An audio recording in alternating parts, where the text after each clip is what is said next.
Bonjour à toutes et à tous. Du fait des évolutions du monde professionnel, de la réglementation aux attentes des actifs et du monde en règle générale d'ailleurs, nous avons choisi d'explorer ensemble les moyens de repenser le monde du travail. Je m'appelle Corinne Estelle-Guémin, je suis entrepreneure et fondatrice de Plumen Biz.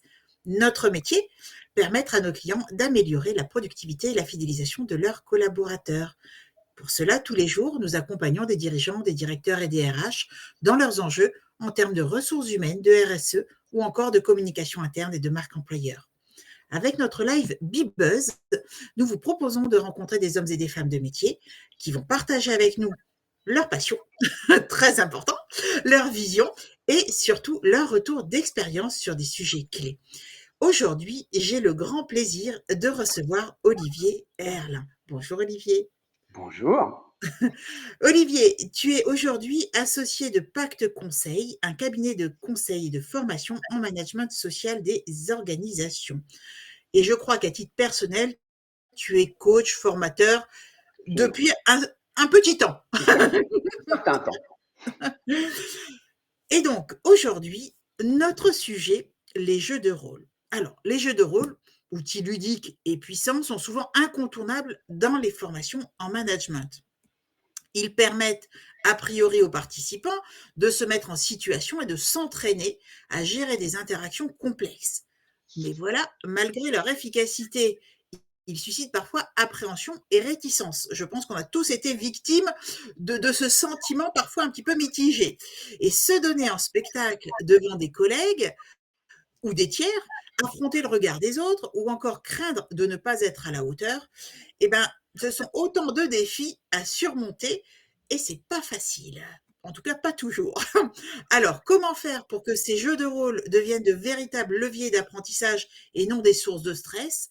Comment les intégrer dans la formation ou dans les formations tout en assurant une atmosphère bienveillante et constructive? C'est ce que nous allons explorer avec Olivier.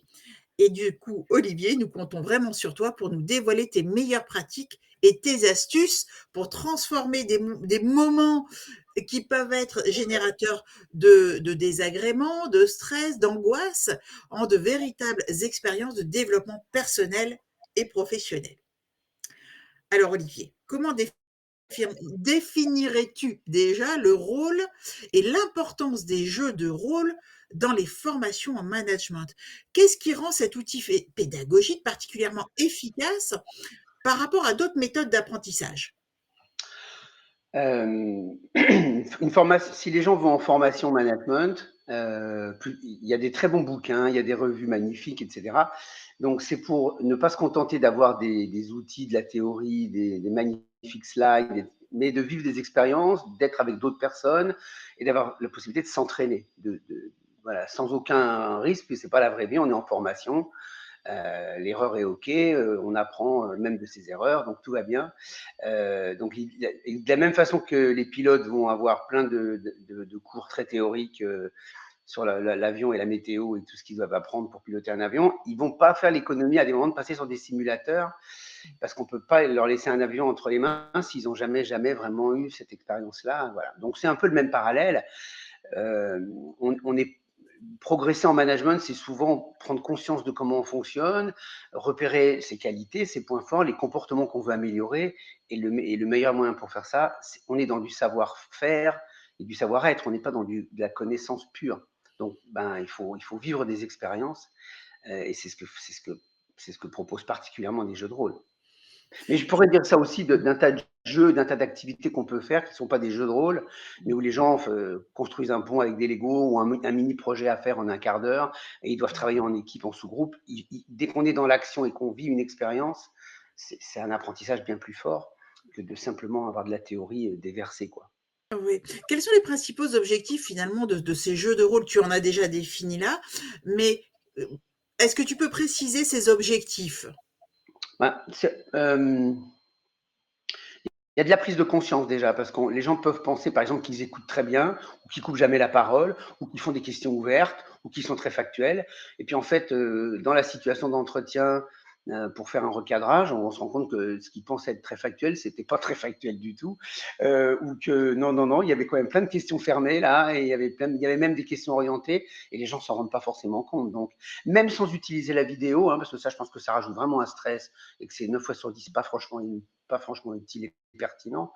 Les gens se rendent compte, on peut faire des arrêts pendant le jeu de rôle, se rendre compte que quand la personne a dit ça, tac, ça a changé en face, et ça s'est coincé un peu plus, ou au contraire, ça s'est détendu.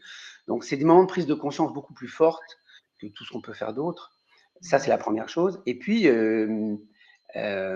si on veut travailler certains outils qu'on a pu voir dans la formation, je sais pas, je pense par exemple à s'affirmer dans un recadrage, trouver la bonne distance en étant ni trop autoritaire ni trop copain. Ben, le meilleur moyen de vivre cet ajustement-là, ben, c'est de l'avoir en entretien. Je trouve que c'est particulièrement utile dans tous les types d'entretiens qu'on rencontre en management. Et la liste est très longue. Les gens pensent souvent qu'il y a que 2-3 entretiens, recadrage, entretien annuel, etc. Il y en a plein, plein, plein. Retour d'absence, motivation, accueil, délégation, entretien de suivi. Enfin, il y en a beaucoup, beaucoup plus qu'on croit. Oui, même médiation, Ouais, parfois. ouais, ouais, ouais, donc, et puis des réunions aussi. C'est un peu plus compliqué à gérer des jeux de rôle de réunion, parce que là, on a plusieurs participants qui font les figurants, mais là aussi, on se rend compte à quel point, si on fait un jeu de rôle autour d'une réunion, est-ce qu'on utilise les supports, est-ce qu'on regarde tout le monde, est-ce qu'il y a des gens qui n'ont rien dit depuis un quart d'heure, enfin, c'est des révélateurs très très forts et très très simples, qui stigmatisent rien, mais ça vient de se passer, on vient de le voir, quoi, donc c'est très puissant. Et justement, quel type de compétences ou de comportements les jeux de rôle permettent-ils de développer ou de renforcer chez les managers ou chez d'autres? En fait, toutes les compétences relationnelles, ça va de écouter à accepter le silence, c'est intéressant. Moi, il y a un jeu de rôle que je fais souvent pour travailler, avec des gens qui sont pas bavards, qui ont l'air d'être démotivés, puis il faut essayer de comprendre pourquoi ils sont pas motivés, et la personne est un grand taiseux, elle dit rien, enfin voilà. Et là, on se rend compte que, ben, si soi-même on a horreur du silence et qu'on le remplit sans arrêt, ben, évidemment l'autre il dit rien, hein. Donc, par exemple, laisser se rendre compte que le silence, il est fécond, quoi. Il se passe quelque L'autre, il est peut-être en train de réfléchir à ce qu'il va dire, choisir ses mots. Donc, sinon, on ne supporte pas le silence et qu'on le remplit tout de suite, ça, c'est quelque chose qui va vraiment péter à la figure des gens quand ils vont dans un jeu de rôle. Ils vont vraiment s'en rendre compte. Moi, il y a des gens que je revois des fois des années après, qui se rappellent de ce jeu de rôle-là où ils avaient pour la première fois de leur vie accepté un silence de 3 secondes, quoi, comme si c'était une éternité, mais qui s'étaient rendus compte que c'était utile, et depuis, ils arrivaient à le refaire. Là, je prenais l'exemple des questions ouvertes ou fermées, le questionnement, la reformulation, le fait d'être factuel. Les gens pensent qu'ils sont factuels et ils le sont vrai. Et des fois, c'est plein d'opinions, mais il n'y a rien de factuel. Enfin, donc, toutes les compétences relationnelles, y compris l'empathie, par exemple, c'est Oui. dans les situations de conflit ou quand on doit annoncer une mauvaise nouvelle à quelqu'un, si on fait un jeu de rôle là-dessus, est-ce qu'on annonce juste la mauvaise nouvelle et dès que la personne râle ou dit qu'elle n'est pas contente, est-ce qu'on essaie de la convaincre que mais non, mais c'est rien, ou est-ce qu'on accepte quand même que pour elle, c'est une mauvaise nouvelle, quoi, et qu'on peut quand même être un peu dans l'empathie de c'est pas rigolo ce qui lui arrive, quoi. Oui. Donc voilà, j'ai vraiment envie de dire toutes les compétences relationnelles. D'accord. Alors, comment ces jeux de rôle peuvent-ils aider à résoudre des situations managériales complexes ou conflictuelles? Tout à l'heure, je parlais de médiation, mais il y a pléthore de situations conflictuelles ou complexes à gérer quand on est manager. Comment les jeux de rôle Bah amènent ouais. D'abord parce que très souvent, moi, il y a deux possibilités. Soit on a déjà décidé de faire certains canevas de jeux de rôle avec certains profils, certains personnages, soit on laisse les participants nous amener les situations et ils vont eux-mêmes jouer leur situation dans un jeu de rôle. Donc du coup, si c'est cette situation complexe ou de conflit qu'ils ont en tête, ben on va l'explorer ensemble. D'abord, il y a toujours un temps de préparation, hein, on se lance pas dans un jeu de rôle comme ça. Je pense qu'on va y revenir tout à l'heure.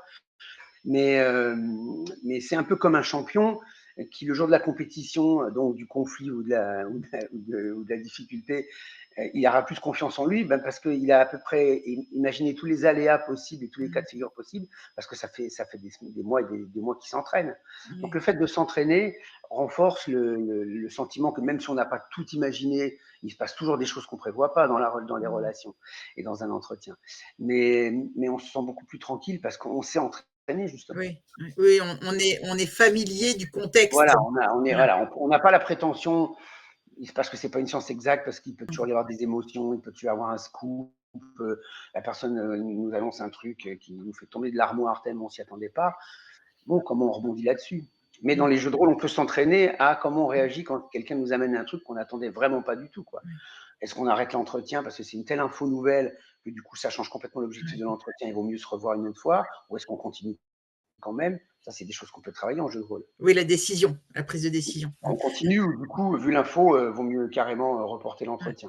ouais. Alors, quels sont les principaux freins que rencontrent les participants, tes participants, lors des jeux de rôle? Comment les surmonter, ces freins? Alors, il y a trois, je pense qu'il y a trois, et tu le disais en introduction, c'est parfaitement légitime. Je pense qu'il y a trois questions que les participants se posent et qui les mettent des fois un peu sur la réserve ou l'inconfort dont tu parlais. Bah, le premier, c'est comme on se donne en spectacle devant tout le monde, on est quand même un peu exposé. Et surtout, la première peur, c'est de ne pas être bon, quoi, c'est de ne pas y arriver, de ne pas réussir la négo, de ne pas réussir le recadrage, de ne pas réussir à la négociation, enfin, voilà, donc de pas y arriver. Euh, et donc de paraître incompétent, soit sur la forme, soit parce qu'on n'y a pas mis les formes du tout, soit sur le fond, parce qu'à la fin, ben, ça, on n'arrive pas à régler le sujet, ou la personne n'est toujours pas d'accord à la fin, enfin bon.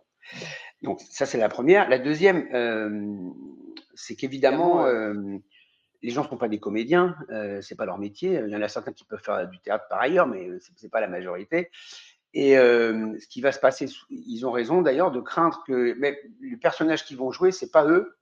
Donc, par exemple, si on demande à un participant de jouer un collaborateur de mauvaise foi, si eux sont des gens plutôt carrés et pas de mauvaise foi, pour faire plaisir, ils vont commencer à jouer ce personnage, mais au bout de quelques minutes, ça va glisser, puis ils vont redevenir eux-mêmes, quoi. Ils vont pas le tenir, le personnage. Il y a des profils qui sont pas forcément faciles à tenir. S'il faut jouer quelqu'un d'agressif, il y a des gens, c'est pas du tout leur truc de jouer quelqu'un d'agressif. Ou au contraire, très dans l'affect, victime, pauvre de moi, il y a des gens, c'est pas. Alors, donc voilà. Donc, il y a toute la partie. Moi, je suis pas comédien, quoi, donc et c'est légitime. Et puis la troisième, c'est lié au débrief. Y a pas on va en reparler aussi tout à l'heure, j'imagine, mais il n'y a pas de jeu de rôle sans en tirer derrière les débriefs et les discussions qu'on peut avoir sur qu'est-ce qui a bien marché, qu'est-ce que ça nous apprend, etc. Et là, moi, j'ai rencontré beaucoup de participants pour lesquels la version entre guillemets L apostrophe hein, pour les jeux de rôle, c'était dû à des expériences assez traumatisantes de débrief où tout le monde donne son avis dans tous les sens, dans n'importe quel ordre, en commençant surtout par les trucs qui marchaient pas, en étant assez négatif. Bon, et la personne, elle en prend plein la tête, quoi. Donc non merci, quoi. Je veux dire, j'ai mouillé la chemise. Moi, personne ne voulait y aller, donc j'y suis allé. Et dans le débrief, on me dit tout ce On que je se fait écraser. je me fais allumer parce que tout ce qui n'était pas bien ressort, quoi. Ça va, j'irai plus, moi. Voilà. Donc, c'est légitime qu'il y ait cette appréhension-là. Alors, comment réagis-tu face à des participants qui hésitent ou voire refusent de se prêter au jeu? Comment éviter Alors, que tu vois que ces jeux ouais, de bien rôle ne sûr, se transforment en moment d'hyper stress, quoi? Ça peut arriver, j'imagine. bien Quels sont sûr. tes conseils? Alors, d'abord, la première chose, c'est que on force jamais, moi, je force jamais un D'accord. participant à faire un jeu de rôle. Si, j'ai aussi besoin d'observateurs dans la salle, hein. Mmh. Donc, si on fait 3, 4 entretiens, ben, c'est des entretiens à deux, donc il me faut 6 ou 7 participants ou 8 participants. Mais si j'ai pardon, si j'ai une formation avec 12 participants, il y en a trop. Je veux dire, j'ai pas besoin d'avoir 12 forcément participants. Donc, moi, je ne force jamais quelqu'un à jouer à un jeu de rôle s'il a vraiment pas du tout envie. Je vais valoriser le fait qu'il me faut des observateurs aussi, et Oui. c'est très bien. Comme les gens préparent toujours en sous-groupe les jeux de rôle, ils sont 3 ou 4 à préparer un jeu de rôle. Moi, je leur dis toujours, vous déciderez à la fin quels sont les deux d'entre vous qui veulent y aller. Mais vous prenez pas la tête avec ça au début. Préparez, on est plus intelligent à 3 ou 4 que tout seul. Et vous verrez bien à la fin, celui qui a pris le plus de notes, celui qui a plutôt envie d'y aller, est-ce que vous le tirez au sort, est-ce que vous et ça vient, quoi. Voilà, mais on force jamais. L'autre chose qui est très très importante, c'est de rappeler que c'est un jeu, quoi. On est là pour ça, c'est un jeu, c'est pas la vraie vie, quoi. Mmh. Donc, on va en reparler peut-être tout à l'heure, mais moi, je fais souvent changer les prénoms. Et puis, moi, j'ai cette phrase systématiquement au début. Je vous rappelle que l'objectif, c'est pas de réussir et d'être bon, c'est de s'entraîner. On est juste là pour essayer des trucs. À la limite, s'il y a des choses que vous avez entendu, il paraît que ça marche, vous l'avez jamais essayé, bah, essayez-le. Là, c'est l'occasion, il n'y a aucun enjeu. Vous verrez bien si ça marche ou ça marche pas. Et je donne aussi souvent l'exemple de jeux de rôle où quelqu'un a vraiment fait un truc qui collait pas, qui marchait pas, qui n'était pas efficace du tout. Et tout le monde le remercie en lui disant, putain, moi, c'est bien un truc que j'aurais fait. Et je vois bien que ça marche pas, en fait. C'est une croyance qu'on a que quand on fait ça, ça marche mieux. Et on voit bien que c'est faux, ça marche pas du tout. Merci, moi, ça m'a évité de le faire en vrai, quoi. Tu Donc, peux on nous va donner des exemples? Tu peux nous donner quelques exemples concrets, de ton par vécu, de ton par vécu? exemple, par exemple, tu fais un entretien de recadrage à quelqu'un et avant, quand la personne arrive, au lieu de lui dire, ben voilà, merci, je te fais venir parce que hier, je te rappelle, il s'est passé ça et nanana, et on est directement, etc. Les gens, des fois, pour amortir un peu le truc et faire une espèce d'introduction arrondie, quoi, disent, bon, j'imagine que tu sais pourquoi tu es là ce matin. Tu te rappelles le règlement intérieur, page 25, sur les horaires d'embauche le matin. Enfin, une espèce de truc avec des questions, des fausses questions, comme si ça amortissait pour eux le fait d'être vraiment dans le recadrage. Et c'est pire que pire. Enfin, je veux dire, en face, la personne, elle se rend compte qu'on est en train de jouer au chat et à la souris, que c'est des fausses questions, que bien sûr que. Et s'il veut jouer, il peut dire, ah non, je sais pas pourquoi je suis là, ou oh non, c'est le règlement intérieur, ça fait longtemps que je le regarde pas tous les jours. Enfin, on donne vraiment le bâton pour se faire battre là. Donc ça, c'est vraiment par exemple une erreur. C'est très pédagogique de se rendre compte que ça sert vraiment à rien de démarrer par ça, quoi. Mais plein de gens font ça. Oui, oui, c'est vrai, c'est Plein de vrai. gens font ça. En pensant que bon, ben voilà, c'est moins brutal de démarrer comme ça, c'est un peu plus doux, un peu plus arrondi. Pas du tout. Enfin, ça sert à rien. On se tire une balle dans le pied en démarrant comme ça, en fait. Bon, voilà. Donc ça, c'est un Mmh. exemple. Donc moi, je valorise beaucoup le fait qu'on puisse se tromper, que ce soit pas super efficace. Il y a plein de façons d'être bon, il y a plein de façons d'être mauvais. Entraînons-nous. Oui, Donc, d'accord. il y a vraiment quelque chose à faire descendre sur les enjeux. C'est pas la vraie vie. Et il n'y a pas d'obligation d'être bon, quoi. Oui. Alors comment structurer les jeux de rôle pour qu'ils soient vraiment efficaces sans devenir trop longs? Parce que voire ennuyeux, parce que j'imagine que ça peut très, très rapidement devenir des choses, à rallonge. Alors, moi, premièrement, je fais jamais un grand jeu de rôle. Par exemple, quand je fais une formation sur l'entretien annuel, Mmh. je fais jamais un jeu de rôle d'un entretien annuel. Ça peut durer 1 heure et demie, 2 heures, des fois, un entretien annuel. Mais il est hors de question de faire 1 heure et demie de jeu de rôle. Donc, on va dire, OK, ben, par exemple, est-ce qu'il y a 3, 4 moments de l'entretien annuel que vous trouvez un peu plus délicats, sur lesquels vous devriez vous entraîner? Peut-être les 5 premières minutes, l'accueil, par exemple. Un moment où on n'est pas d'accord sur une évaluation sur l'atteinte de l'objectif. Un moment où on est en train de parler je sais pas, de l'évolution ou de formation à venir, etc., où la personne vous fait une demande qui vous paraît quand même la marche un peu haute pour lui. Mmh. Enfin bon, voilà. Donc on isole des moments comme ça et c'est ces moments-là qu'on joue. Donc Mmh. on joue des jeux de rôle courts qui dépassent rarement 5 ou 10 minutes. Ça, D'accord. c'est déjà plein de matière avec ça. Et puis c'est très structuré, c'est-à-dire qu'on donne un temps de préparation. On fait le jeu de rôle, on peut l'arrêter, on peut faire. C'est un jeu, c'est pas la vraie vie, donc on peut aussi décider qu'à demain on fait des pauses. Tous les gens enfin, si c'est sur un entretien, le manager, à tout moment, il peut faire un espèce de geste comme ça, genre temps mort ou joker, et on arrête. La personne qui joue le collaborateur se met aussi sur pause. Et puis là, on peut avoir une espèce de temps de débrief à chaud, comme du coaching, quoi, sur le bord de la touche, en se disant, bon, qu'est-ce qu'on fait là? Parce qu'on a l'impression qu'on tourne un peu en rond là.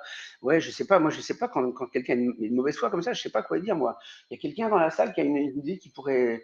Et on peut même parfaitement dire, ben, tu veux prendre la suite, plutôt que de nous dire ce que tu ferais, vas-y, et on continue le jeu de rôle et le manager a changé. Donc, c'est préparé, c'est structuré. Les jeux de rôle sont jamais très longs. On a la possibilité de les arrêter et de voir si on fait si on rembobine de 3, 4 minutes et si on si on continuait comme ça changerait quoi. Voilà. Et puis évidemment, après, il y a le débrief on va en parler sûrement, mais qui est aussi très, Oui. très important. Tout à l'heure, tu disais que tu recommandes en fait de changer les prénoms, tu fais changer les prénoms. Pourquoi tu utilises cette technique, finalement? Ben, parce que comme c'est un jeu et que c'est pas la vraie vie, je dis n'importe quoi, si le stagiaire, le participant s'appelle Caroline, dans le jeu de rôle, je vais lui demander de prendre n'importe quel prénom qui lui passe par la tête,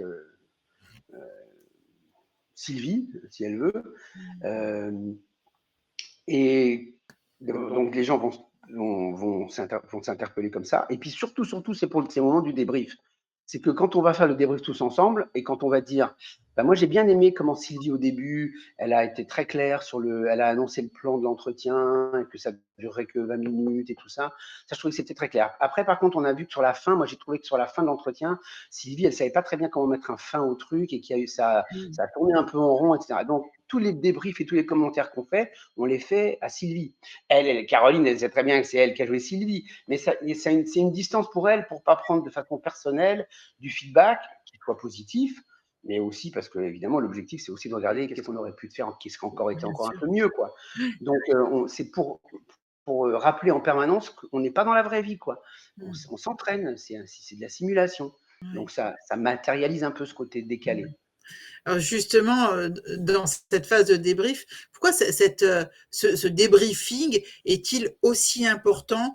On l'imagine évidemment, c'est du bon sens, mais est-ce que tu peux vraiment préciser cette importance du débriefing après le jeu de rôle? Et puis surtout, comment le structurer Ouais. sans que ça se transforme en pugilat, hein, qu'on soit C'est efficace? important parce que de toute façon, les gens ont envie de voir qu'est-ce qu'on apprend de ça. On est dans une situation d'apprentissage, donc qu'est-ce qu'on garde de ça? Qu'est-ce que ça nous a fait prendre de quoi ça nous a fait prendre conscience? Qu'est-ce qu'on a vu qui avait l'air de bien marcher quand on faisait ça? Qu'est-ce qu'on a vu qui avait l'air de faire flop quand on faisait ça? Donc l'apprentissage, il est dans le débriefing, dans Mmh. la qualité de ce qu'on va échanger. Après, ce que j'ai souvent moi remarqué, c'est que ça manquait de rigueur ce débrief. C'est-à-dire que on ne peut pas juste s'arrêter à dire alors qu'est-ce que vous en avez pensé à votre avis? Là, quelqu'un peut faire un commentaire. On ne peut pas lancer un débrief comme ça. La première chose à faire, c'est de demander à celui qui a joué le manager ou à celle qui a joué le manager, de le rappeler c'était quoi ton objectif dans cet entretien? Bah, moi, Mmh. c'était de rappeler, je sais pas, faire un rappel à l'ordre ou déléguer quelque chose. Ok, et quel est ton degré de satisfaction par rapport à l'atteinte de l'objectif sur une échelle de 0 à 10, voilà. Et puis de lui demander à lui quel commentaire il a envie de faire. Qu'est-ce qu'il trouve qu'il a plutôt bien fait? Si on le refaisait, qu'est-ce qui ne changerait pas du tout? Parce que ça a plutôt marché. Et qu'est-ce qui, maintenant que ça a eu lieu, est-ce qu'il a rétrospectivement des idées de peut-être faire ça et ça un peu autrement? Et c'est d'abord à lui de donner son premier feedback avant que tous les autres disent ce qu'ils ont pensé à haute voix. Après, on a la personne en face qui est bien placée pour voir pardon, pour voir comment elle a vécu le recadrage ou le réaccueil après une absence ou quel que soit l'entretien. Et elle, qu'est-ce qu'elle a apprécié en face, que la personne reste toujours très calme, garde son sang-froid et tout. Qu'est-ce qu'elle aurait eu, de quoi elle aurait eu besoin, ou ça aurait été mieux s'il avait fait quoi, enfin, voilà. Et après, et seulement donc dans un troisième temps, bah, tous les observateurs, je leur pose les deux mêmes questions. Qu'est-ce qui a plutôt bien marché d'abord? Et puis si vous avez des suggestions d'amélioration, vous changeriez quoi? Et moi, dans un dernier temps, je peux aller affiner et moi aussi, soit dire, je suis assez d'accord avec tout ça. Et un autre truc aussi, moi, que je rajouterais, c'est ça. Mais cet ordre-là, enfin, on peut pas tous se mettre tous ensemble Oui, oui, oui, à oui. dire qu'on passe par la tête sur le jeu de rôle, quoi. Et c'est vraiment, il y a des gens qui en fait n'aiment pas les jeux de rôle parce qu'ils ont vraiment vécu des très mauvais débriefs, Oui, quoi. oui. C'est pas tellement qu'ils n'avaient pas aimé la situation de jeu de rôle, c'est que vu comment ça s'est débriefé à la fin, plus jamais, quoi. Oui, oui, oui, c'est vrai, c'est vrai. Tu as dû voir passer Et cette, du coup, cette je pense à une autre chose. Tout à l'heure, on parlait de changer les prénoms. Il y a autre chose qui est extrêmement intéressant dans les jeux de rôle à faire.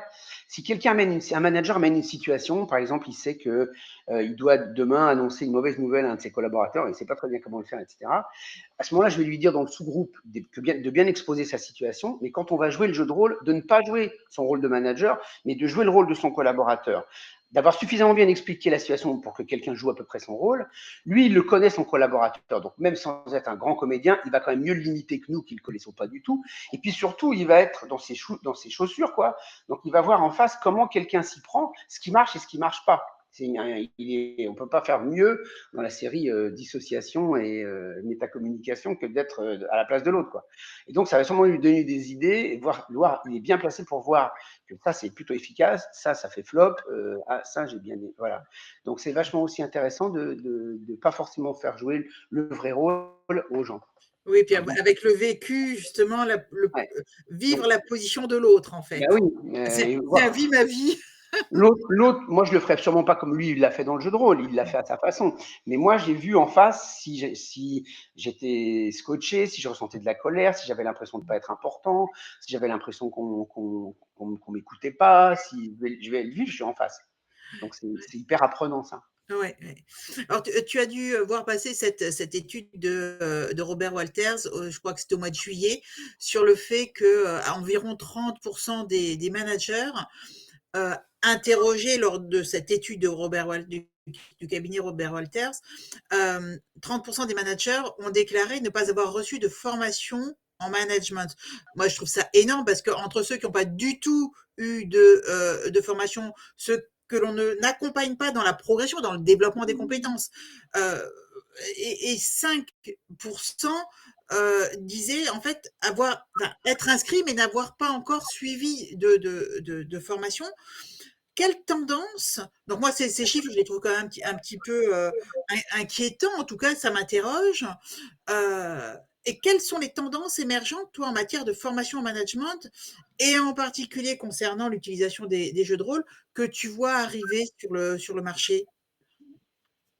Et qu'est-ce que tu penses finalement de ces Moi, je 30%?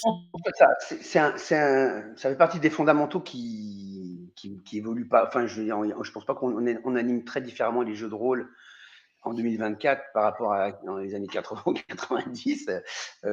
Mais donc ça reste pour moi, et particulièrement avec le distanciel, tout ce qui existe en blog, en numérique, en capsule chemin numérique, etc. C'est les moments où on est vraiment dans la même salle. Je suis vraiment, sur les jeux de rôle, je suis vraiment pas fanat évidemment de faire ça derrière un écran avec des caméras qui sont pas qui s'allument pas tout le temps. Enfin voilà, vraiment rien. Il y a une perception du non verbal qui est quand même totalement différente en salle que derrière un écran. Donc, non, je pense que ça reste quelque chose, justement, si on limite le présentiel à des moments où ça vaut vraiment le coup de se rencontrer, parce que ça marcherait pas vraiment bien, on perd beaucoup derrière un écran. Les jeux de rôle font partie, ça, probablement, de ce qu'il faut absolument continuer à préserver. Il y a pas de grandes évolutions. L'originalité, mais c'est pas du tout récent, ça fait plus de 20 ans que ça existe. Moi, je travaille avec un cabinet qui s'appelle La Porte s'ouvre, qui a eu l'idée il y a plus de 20 ans de dire la Rolls-Royce du jeu de rôle, en fait, c'est pas de laisser les participants faire les jeux de rôle entre eux, c'est d'avoir un vrai comédien consultant en face. Oui. C'est d'avoir vraiment quelqu'un qui tient le profil, qui sait très bien ce qu'on fait travailler chez le manager. Donc, si les questions ouvertes sont là, si c'est factuel, si tout ce qu'on veut, l'entretien avance. Si on l'a pas, l'entretien n'avance pas. C'est d'une réactivité. Enfin, c'est on l'appelle le rôliste, le comédien consultant, qui n'est pas juste un comédien qu'on a cherché sur Internet, qui connaît le monde de l'entreprise, qui connaît le développement personnel, tous les outils de management, l'assertivité, l'empathie, etc. Donc, c'est très bien ce qu'on veut faire travailler sur ce jeu de rôle. Si on l'a, l'entretien avance, il est de bonne foi. Si on ne l'a pas, si on n'appuie pas sur des boutons, comme un simulateur, ça crache. Ouais. Mais c'est pas, on ne le connaît pas, il déboule le deuxième jour de la formation. En général, les participants ne sont pas au courant, donc ça crée un petit phénomène. Et puis, du coup, on ne s'entraîne pas entre nous, on est un peu tous contre l'intrus, là. Il y a une solidarité encore plus grande entre les participants. Il faut scoltiner ce type là qui vient d'arriver et puis dont on sent qu'il est un vrai comédien. Donc là, on se rapproche encore plus au plus près possible, tout en restant dans une salle de formation. On s'approche vraiment du réel très très fort là. Et C'est ça qui est... je connais aussi une entreprise qui travaille sur les team building, mais les team building au sens réel, fédération d'équipe, et justement qui fait appel à des comédiens pour travailler vraiment la fédération d'équipe, parce qu'en effet, c'est pas toujours évident. Et dans les jeux de rôle, en effet, ça doit être très, très pédagogiquement, ça doit C'est être très très, très puissant. fort. Mais, très très puissant. Ouais. Penses-tu que le format digital ou distanciel, on a un petit peu évoqué le sujet là, puisse offrir cette même qualité d'apprentissage? Donc j'imagine que tu vas me dire non. Euh, Non. Et pourtant, tu vois, la Ségos, moi j'ai travaillé à la Ségos ouais. pendant 5 ans, il y a très très longtemps, et j'avais apporté à la Ségos cet outil pédagogique avec le Rollis, justement en démontrant que dans certaines formations, c'était quand même beaucoup plus puissant d'avoir un comédien, donc la Ségos fait appel depuis très longtemps à la porte s'ouvre, à ce format-là. Et quand il y a eu le Covid, ben, ils ont continué à faire plein de formations en distanciel et ils ont passé le rôliste en distanciel. Alors moi, j'ai les yeux, je l'ai jamais assisté, hein, mais je suis en contact avec les personnes de la Porte S'ouvre que Oui, j'utilise aussi dans mes formations. Et là, c'est go. Alors évidemment, c'est un gain de déplacement, bien sûr. tout coûte moins cher, bien sûr, etc. Et ça marche visiblement quand même, puisque ça fait plusieurs années que plein de formations à la Ségos, celles qui ont lieu en distanciel, ils mettent quand même le rôliste et les jeux de rôle comme ça, en le laissant en distanciel derrière un écran. Donc, moi, je pense que évidemment, Mmh. après, on n'est pas tous à l'aise de la même façon et avec les outils, hein, comme ça. Il y a Oui. des gens qui sont assez réfractaires à ça, d'autres, ils se déplacent pas, ils font ça de chez eux, ils sont très contents, ils sont moins stressés. Je crois qu'on réagit assez différemment tous par rapport à ça. Oui, je pense qu'aussi c'est les, enfin moi je suis assez d'accord avec toi, je suis assez convaincue pour les jeux de rôle, il y a rien de mieux que le présentiel Ouais. parce que de toute façon, on le sait tous, quand on est en distanciel, on a tendance quand même à vadrouiller ailleurs, à faire Ouais. autre chose et donc du coup à être moins concentré et sur le jeu de rôle, il faut quand même être concentré, répondre, puis il y a une interaction, aussi émotionnelle qui prend part et en présentiel, bah, enfin ça Je pense aussi que certains managers, quand ils ont des entretiens un peu compliqués à faire, si c'est pas urgent à 2 jours, et s'ils repassent dans l'entreprise mercredi, ben, ils vont attendre mercredi de faire l'entretien en face à face avec la personne plutôt que de faire le lundi à 2 jours près en ouais. distanciel. Parce que cet entretien, ben, on s'isole, on se met dans une pièce, c'est un truc important que j'ai à te dire, c'est pas forcément facile. Je trouve ça J'ai pas respectueux, oui, absolument, ça je trouve donne ça plus d'importance respectueux. à l'entretien. Moi, je peux gérer, on ne sait pas comment la personne peut réagir dans l'entretien, et je préfère être en face à face que d'avoir cette espèce de distance et de protection derrière un écran, Ouais, quoi. Donc, ouais. voilà. Mmh mh. Alors, quel conseil donnerais-tu aux formateurs qui souhaitent intégrer des jeux de rôle dans leur programme de formation en management? Bon, je crois qu'on en a donné pas mal là. En Oui. conclusion, moi je pense qu'il faut vraiment faire ça avec beaucoup de légèreté. Le débrief, c'est pas léger, hein, c'est très Mmh. structuré, c'est très pro. Il faut être un bon formateur pour bien faire un débrief. Mais la mise en route, la répartition en sous-groupe, l'animation du jeu de rôle lui-même, il faut lui donner beaucoup de légèreté, quoi. C'est pas grave, on joue, quoi. C'est pas la vraie vie, voilà, ça compte pas pour l'examen, voilà. Bon, donc, je mettrais beaucoup de dédramatisation là-dedans. Je conseille vraiment de faire des jeux de rôle courts, 10 minutes, un quart d'heure, c'est déjà enfin, c'est long, Mmh. déjà un quart d'heure de jeu de rôle, hein. D'accord, donc 5-10 minutes, ça suffit largement. Et la dernière chose, mon dernier conseil qu'on oublie peut-être de faire quelquefois, c'est que il faut briefer la personne qui va jouer le collaborateur. C'est-à-dire que si, par exemple, on est sur un recadrage, moi, quand ils se seront mis d'accord et qu'ils se seront répartis les rôles, qui c'est qui joue le collaborateur là? C'est toi, tu peux venir 2 minutes, j'ai un truc à dire. Et je le prends à part, je lui dis, il y a deux, trois choses qu'on veut travailler particulièrement, c'est sa capacité à être très factuel, à obtenir un accord de ta part que oui, ça va pas, et un engagement sur le fait qu'on arrête. Tant que tu n'as pas ces trois trucs-là, l'entretien, il continue, tu peux être de mauvaise foi, tu peux faire tout ce que tu veux, mais s'il est factuel, ben voilà, s'il demande un engagement, enfin voilà, c'est les trois choses, parce que c'est pour éviter que on ait ce qui se passe des fois dans les jeux de rôle, c'est que le manager est plutôt bon, mais l'autre a juste décidé que pour le plaisir, ça, il fait Mmh. durer, quoi. Ou à l'inverse, il n'est pas très bon, mais comme c'est son copain, il ne va pas le mettre mal devant tout le monde. Donc, même s'il n'est pas très bon, l'entretien va super bien se passer. Mmh. Et nous, on se dit tous, dans la vraie vie, ça ne se passerait pas si bien que ça, si le Mmh. manager avait fait ça. Donc, pour que ce soit quand même le plus crédible possible, c'est important de briefer celui qui va jouer le collaborateur ou la collaboratrice. C'est pour ça que c'est le royal avec un rôliste, parce que là, j'ai pas besoin de Oui. le faire. Mais pour que justement, on se rapproche le plus possible de si ça marche bien, ça se voit. Si ça marche pas, ça se voit aussi, quoi. Mais pour des bonnes raisons. Pas l'humeur du moment ou le côté au théâtre ce soir, quoi. Mmh. Moi, Voilà. je recommanderais à nos participants et à nos auditeurs d'aller, et je leur mettrai le lien, sur, en partage de ta tribune, de l'article que tu as réalisé, de l'avis d'expert que tu as, réalisé et qui permet en fait de Ouais, ouais, ça repenser tout reprend voilà. beaucoup des questions qu'on a parcourues ensemble. Oui. Absolument.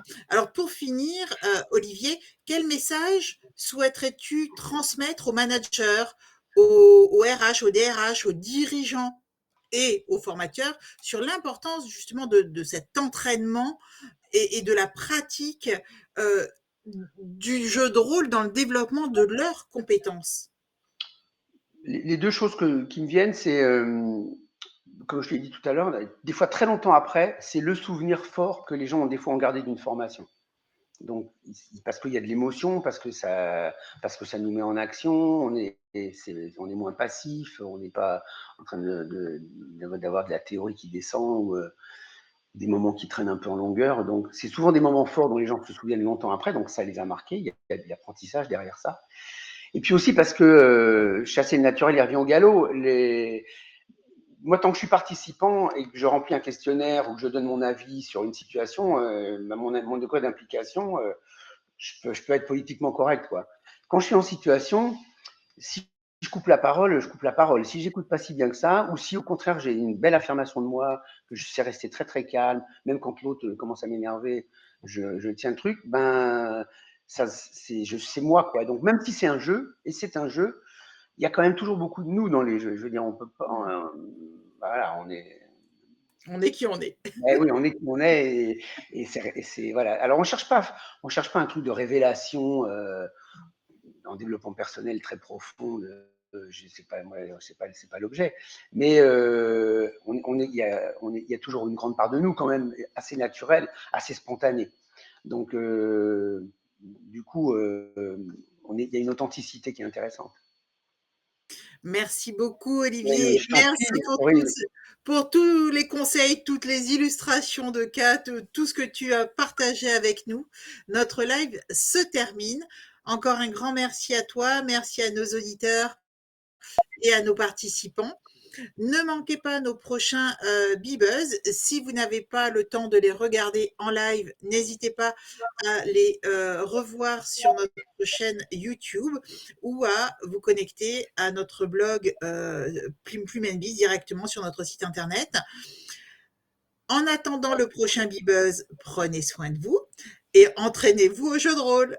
Merci Voilà. encore, Olivier. Au Merci. revoir. Au revoir à tout le monde. Merci beaucoup.